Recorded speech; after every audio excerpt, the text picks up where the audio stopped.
টি-20 বিশ্বকাপে কাল থেকে শুরু সুপার 8-এর লড়াই। দিনের একমাত্র ম্যাচে নিউজিল্যান্ডের মুখোমুখি হবে সাবেক চ্যাম্পিয়ন পাকিস্তান। কলম্বোর প্রেমাদাসা স্টেডিয়ামে সন্ধ্যা 7:30টায় শুরু হবে এই ম্যাচ। শ্রীলঙ্কা থেকে আশিক রুদ্রর রিপোর্ট। কালার এক্সপার্ট ডার্ক স্যাপ এবং মাইল্ড অন হ্যান্ডস টেকনোলজি সমৃদ্ধ অরিক্স অ্যাডভান্স ডিটারজেন্ট পাউডার আপনার লন্ড্রি এক্সপার্ট। সুপার 8-এর সবচেয়ে অগোছালো দল পাকিস্তান বিশ্বকাপের মাঝপথেও সঠিক কম্বিনেশন খুঁজে পায়নি। প্রতি ম্যাচেই ব্যাটিং অর্ডারে আসছে রদবদল। বাবর আজমের স্ট্রাইক রেট নিয়ে সমালোচনা, সাইম আইয়ুবের অতি আত্মবিশ্বাস আর অধিনায়ক সালমান আগার দায়িত্বজ্ঞানহীন ব্যাটিং ভোগাচ্ছে পাকিস্তানকে। বোলিং নিয়ে খুব একটা স্বস্তিতে নেই শাহিন আফ্রিদির বাজে ফর্ম আর আবরার নওয়াজদের অধারাবাহিক পারফরমেন্স তৈরি করছে আস্থার সংকট। তবে পাকিস্তান বরাবরই আনপ্রেডিক্টেবল।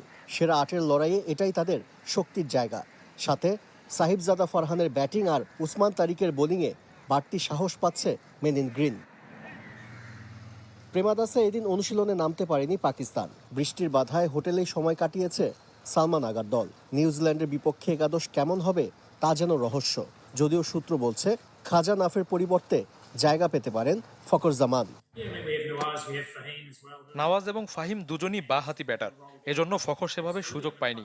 অবশ্যই সে অভিজ্ঞ এবং কার্যকরী ব্যাটার। প্রতিপক্ষ দেখে দলের পরিকল্পনা অনুযায়ী তাকে সুযোগ দেওয়া হবে। ম্যাচের আগে অনুশীলনের সুযোগ পেয়েছে নিউজিল্যান্ডও। মাইকেল ব্রেসওয়েল ইনজুরির কারণে ছিটকে গেছেন।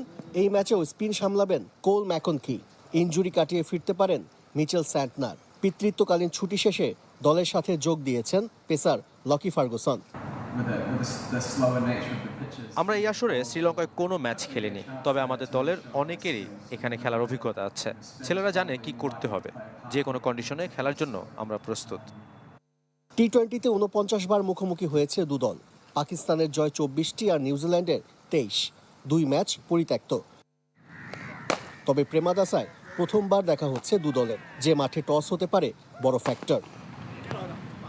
আশিক রুদ্র, চ্যানেল 24, কলম্বো, শ্রীলঙ্কা।